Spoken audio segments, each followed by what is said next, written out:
جی دوستو، دین اسلام میں ظاہر کی اصلاح کے ساتھ ساتھ باطن کی اصلاح کو بھی بہت اہمیت دی گئی ہے۔ قرآن و حدیث سے دل کی اصلاح کی اہمیت کچھ میں بیان کر دیتا ہوں۔ قرآن پاک میں اللہ تبارک و تعالیٰ ارشاد فرماتا ہے، یوم لا ينفع مال ولا بنون الا من اتى اللہ بقلب سلیم۔ جس دن نہ مال کام آئے گا نہ اولاد، سوائے اس کے جو اللہ کے پاس پاکیزہ دل کے ساتھ حاضر ہوا۔ رسول اللہ صلی اللہ علیہ وآلہ وسلم نے ارشاد فرمایا، خبردار، جسم میں ایک ٹکڑا ہے، اگر وہ درست ہو تو پورا جسم درست، اگر وہ خراب ہو تو پورا جسم خراب۔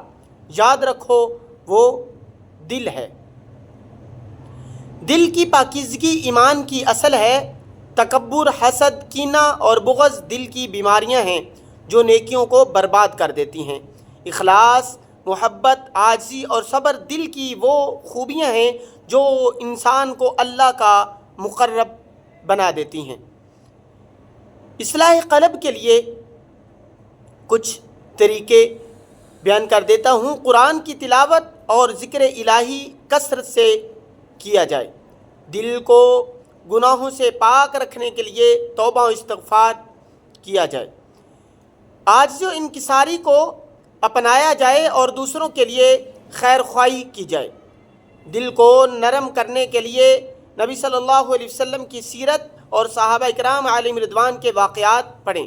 اللہ تعالی ہمیں باطن کی پاکیزگی عطا فرمائے، ہمارے دلوں کو نور ایمان سے منور کرے اور ہمیں اخلاص و عاجزی کی دولت عطا فرمائے۔